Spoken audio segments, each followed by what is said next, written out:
Okay, so in this lecture we are going to do proof by contradiction, and I'm going to give you a quick description and then 3 examples. So we did proof by contrapositive last time. This is similar in a way, but different, as you'll see. Let me just outline the difference, and that way I can explain what proof by contradiction is. So it's going to be proof by contradiction.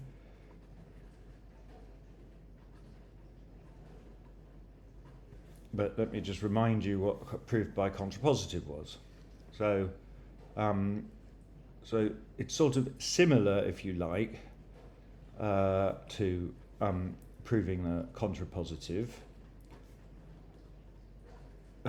In that we're not going to prove the statement we're interested in directly.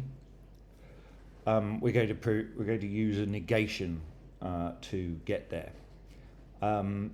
So for proving the contrapositive, we noticed that if you need to prove an implication, so this was if you want to prove,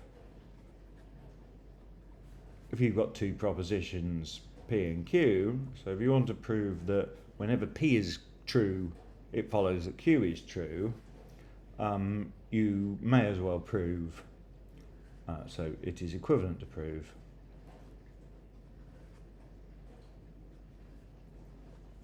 that not Q. So when is this not true? It's not true when this is true and this is false.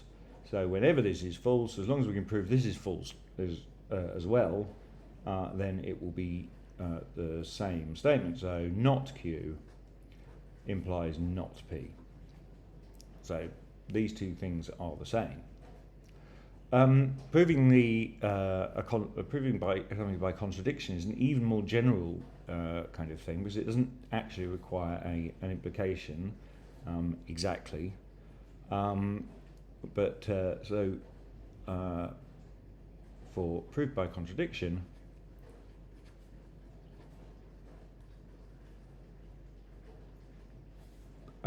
we note that if you want to prove to prove a statement P, it suffices to prove that not P implies false. Why is that true? Because the only time that this can be true, if this is false, is if this is false as well. Because if this is true, because if it's true, if we haven't screwed up the logic, then the only way this can work is if it must be that not of this is true. So not of not P, i.e. P.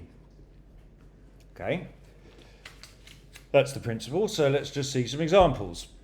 And I will start with the most famous example, which is the proof that there are infinitely many prime numbers. So let's prove there are infinitely many prime numbers. Okay, so this is my P, is that there are infinitely many prime numbers. So I'm going to assume that it's false. So let's assume that there are not infinitely many prime numbers. In other words, that there are finitely many. So, proof by contradiction, assume that there are only finitely many primes. So, because it's the natural numbers, I can just put them all in a list of ascending order. So, say P1, P2, all the way up to some number PR. So this is my finite list of primes. So now consider the natural number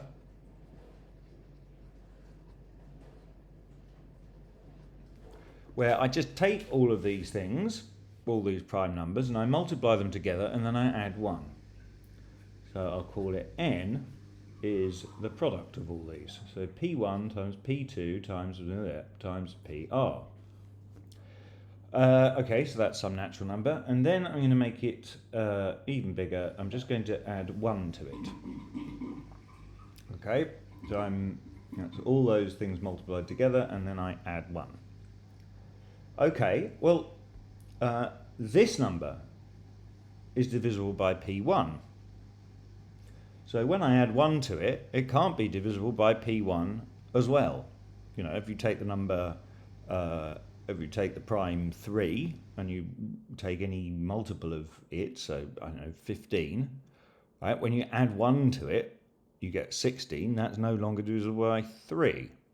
And the same will be true for all of these primes. So this is not divisible by any of the primes, because it's one more than a multiple of it. Okay, so this number here is not divisible by any prime pi, but it's one bigger than a multiple of them. So definitely bigger than all the primes pi. So, but this number is bigger than all of the primes.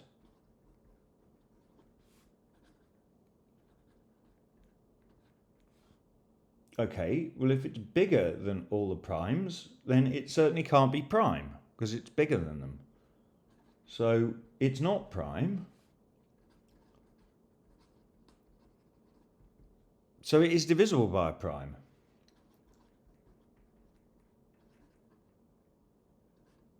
So it's divisible by a prime.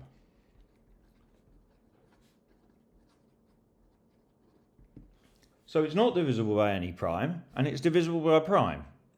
So that's a contradiction. So we proved that two statements that are one thing that's the two things that are completely opposite have to be true together, and we know that that is false. So this is a contradiction.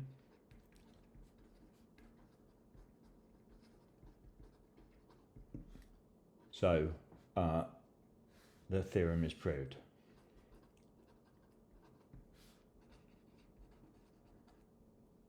It's proved.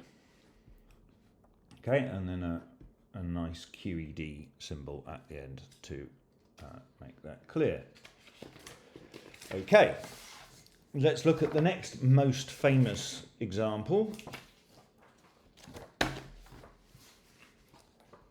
The square root of 2 is irrational. So example 2.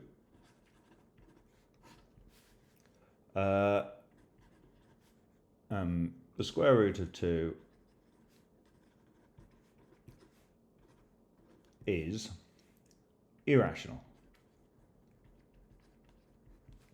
So to say that the square root of 2 is a rational number, as we know, is one that you can express as a over b for two integers, a and b. So if we want to prove this by contradiction, we have to assume that it is rational. And then that gives us an a over b, and then we can go from there. So proof assume that it's not true.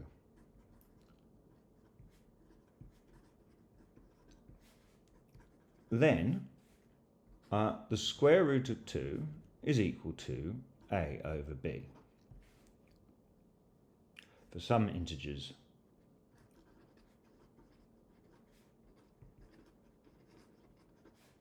a and b. Right, well, we may as well assume that these integers don't have any factors in common, right? Because if they did, we could just cancel them out. It's a perfectly reasonable thing to do, so we can assume, so we may as well assume that a and b have no factors in common.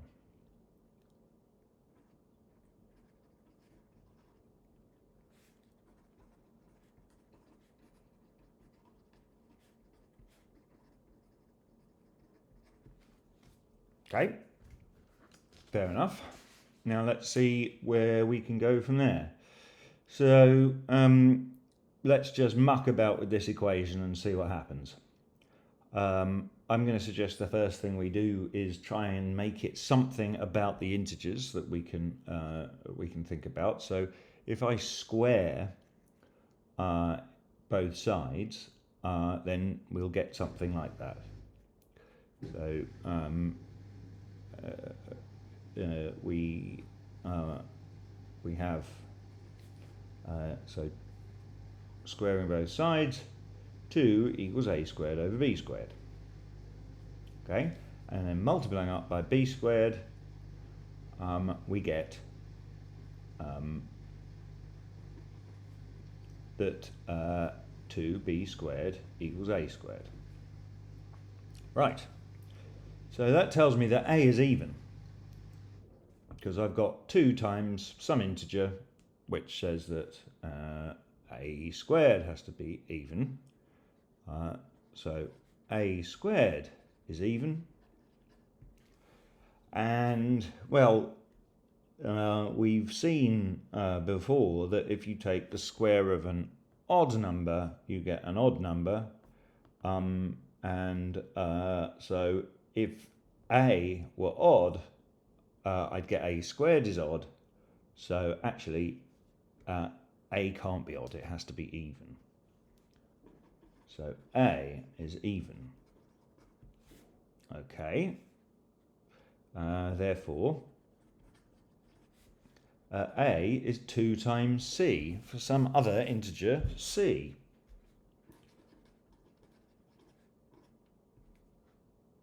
Also an integer. So let's sub that back in here. Hence, 2b squared equals 2c, all squared. And this I can expand and I get 4c squared. Thus, cancel the 2, I get b squared is 2c squared. But that means that b squared, for exactly the same reason, b squared is even, so b is even. But this is now a contradiction, because I'd assumed that a and b had no factors in common. But I've shown that a is even and b is even, so they're both even. So they do have a factor in common.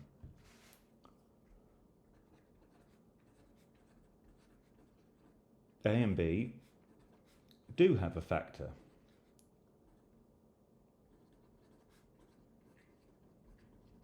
In common, namely 2. This is a contradiction.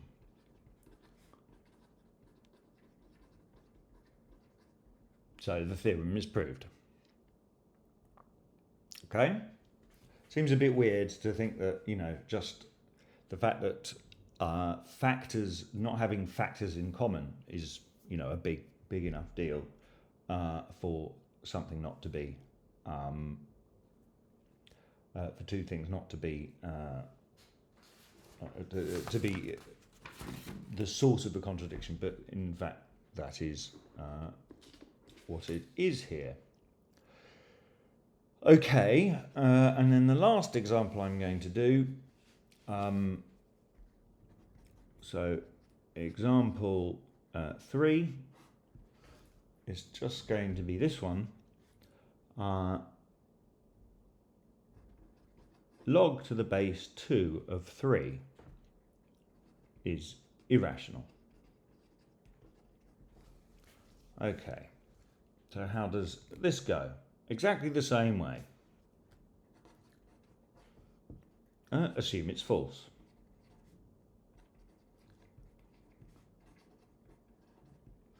So remember what log to base 2 of 3 means. This is the power that I have to raise the base to in order to get 3. So it is the solution to 2 to the a equals 3. Okay, but anyway. Then log 2 of 3 is equal to a over b for a and b integers. All right. So now I can take 2 to the power of both sides, and then I'll get, so since this is the thing that I have to raise 2 to in order to get 3, that tells me that 2 to the a over b is equal to 3. Okay. And because 3 is bigger than 2, that tells me that a over b has to be a positive number. Okay. So a over b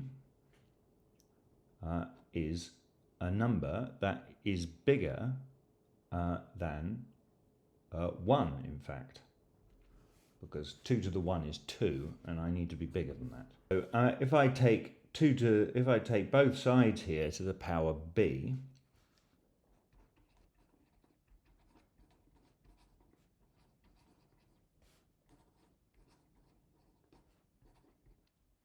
I get 2 to the a, so the 2 to the a over b to the b is just 2 to the a is 3 to the b. And this is going to be a contradiction, because the left-hand side here has to be an even number, and the right-hand side has to be an odd number. So b has to be at least 1, a has to be at least 1 if this is going to be true. So, but the right-hand side is odd and the left-hand side is even. And this is a contradiction, so the theorem is proved. Okay, and there will be more opportunities to practice that in the tutorial.